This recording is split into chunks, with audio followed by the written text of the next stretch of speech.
Good morning students. आज हम हिंदी व्याकरण का टॉपिक समास करने जा रहे हैं, जो कि आपने पिछली क्लास में भी किया है। तो आइए सबसे पहले हम समझते हैं कि समास क्या होता है, समास किसे कहते हैं। समास एक ऐसी प्रक्रिया है जिसके द्वारा दो या दो से अधिक शब्दों को जोड़कर शब्द बनाए जाते हैं। यानी दूसरे शब्दों में हम कह सकते हैं कि समास का अर्थ है छोटा करना।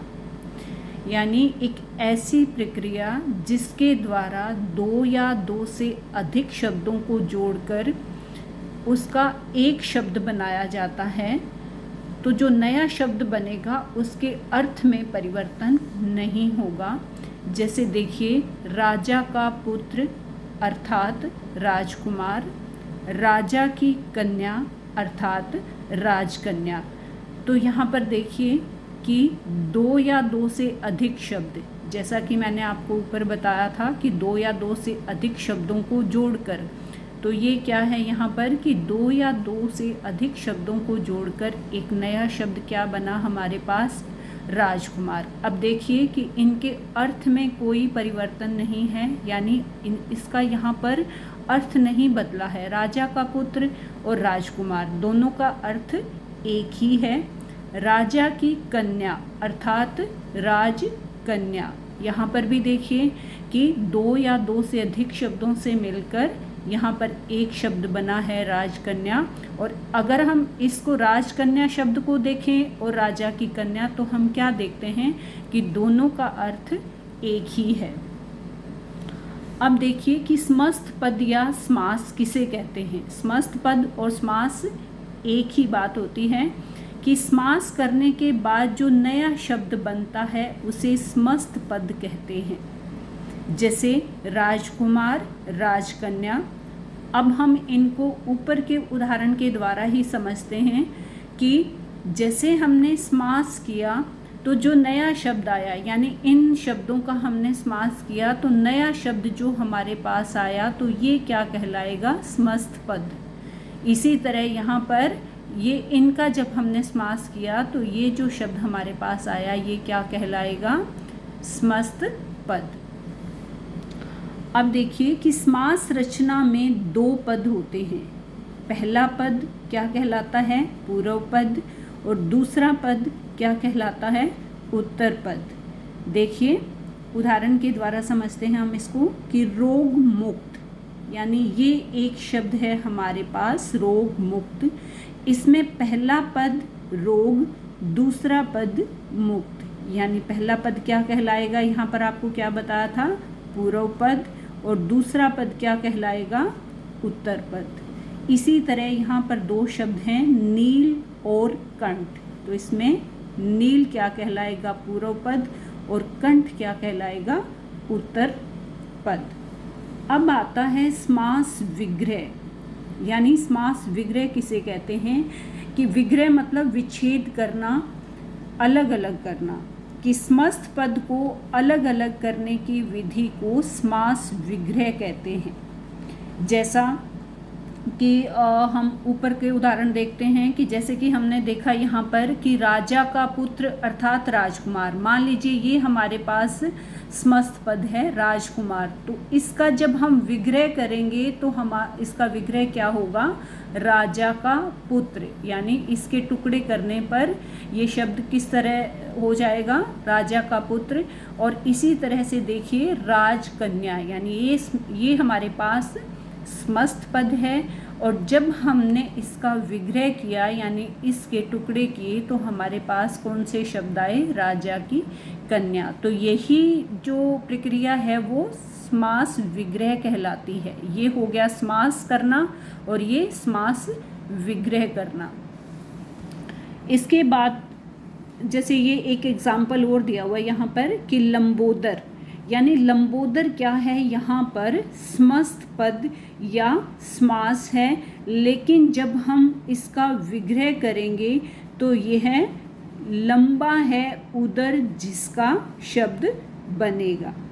यानी यहाँ पर क्या है, समस्त पद है, ये समास है, और लंबा है उदर जिसका, यानी ये क्या हो गया, श्वास विग्रह करना। अब देखते हैं कि इसके भेद। श्वास के 6 भेद होते हैं, तत्पुरुष श्वास, कर्मधारय श्वास, फिर आता है द्विगु श्वास, द्वंद्व श्वास, अव्ययभाव श्वास और बहुव्रीहि श्वास। इनको हम आगे पीछे किसी भी तरह से कर सकते हैं। तो सबसे पहले देखिए अव्ययभाव श्वास, यानी अव्ययभाव, इसके शब्द से ही हमें इसकी डेफिनेशन जो है, इसकी परिभाषा है वो क्लियर हो रही है। जैसे कि जिस समास में पहला पद अव्यय हो तथा उसके कारण समस्त पद अव्यय बन जाता हो, उसे अव्ययभाव समास कहते हैं। यानी जिस समास का पहला पद, यानी पहला पद अर्थात पूर्व पद अव्यय हो। अव्यय क्या होते हैं कि ऐसे शब्द जो, यानी जिनमें लिंग, वचन, काल, कारक आदि के कारण कोई परिवर्तन नहीं आता, यानी ऐसे शब्द जो किसी भी वजह से चेंज नहीं होते हैं, उन्हें अव्यय या अविकारी शब्द कहते हैं। आपने पढ़ा भी होगा ये। तो अब देखिए कि इसमें क्या आएगा, यथाशक्ति, यानी शक्ति के अनुसार, प्रतिदिन, प्रत्येक दिन, आजीवन, जीवन भर, यानी ये क्या है, समस्त पद समास हैं और इसका विग्रह जब हम करेंगे तो इन शब्दों का विग्रह इस तरह से होगा।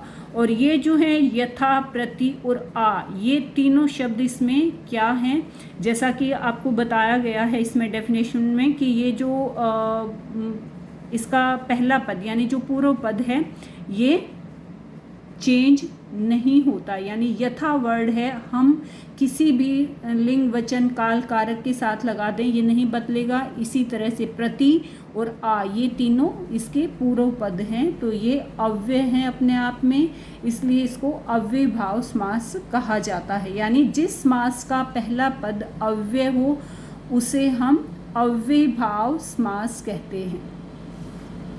उसके बाद दूसरा आता है तत्पुरुष समास।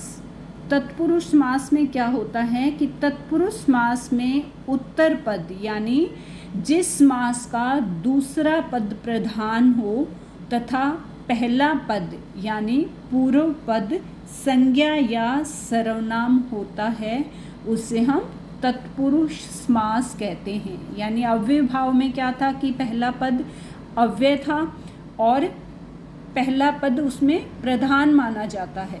तत्पुरुष समास में क्या होगा कि इसमें उत्तर पद यानी दूसरा पद प्रधान होता है। जैसे देखिए कि देशभक्त यानी देश का भक्त, माखन चोर, माखन को चुराने वाला, रसोई घर, रसोई के लिए घर। एक चीज़ आपने और यहाँ पर ध्यान देना है कि जिसमें जैसे का, को, के लिए, यानी ये कौन से शब्द आ रहे हैं, कारक चिन्ह। तत्पुरुष समास में कारक चिन्हों का प्रयोग किया जाता है। कारक आपने पढ़ा भी है पिछली कक्षा में। तो जब हम इसको का समास करते हैं, समस्त पद बनाते हैं, तो ये जो कारक चिन्ह होते हैं इनका लोप हो जाता है, यानी ये गायब हो जाते हैं और इसमें इस तरह से ये समास बन जाते हैं। और इसका जो दूसरा पद होता है जैसे भक्त है, चोर है, घर है, इसमें ये प्रधान कहलाते हैं।